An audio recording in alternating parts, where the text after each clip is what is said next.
Αγαπητέ πατέρα, ως μικρό κορίτσι σε είδα.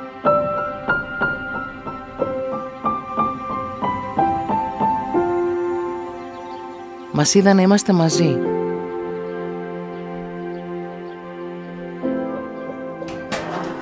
Σε μια στιγμή που δεν θα ήθελα να τελειώσει ποτέ. Και κατά κάποιο τρόπο ποτέ δεν τελείωσε.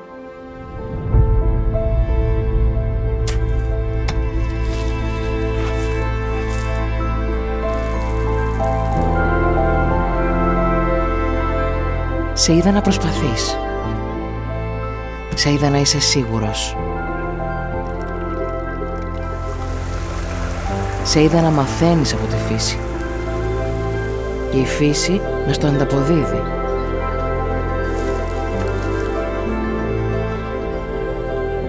Σε βλέπω να κοιτάζεις τον εγγονό σου. Και αυτό σε σένα.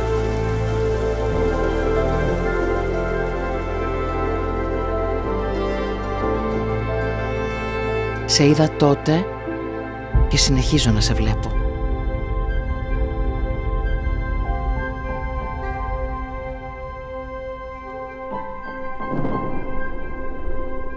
Για Ράμπλιξ, η ζωή είναι καλύτερη όταν εξελίσσεται.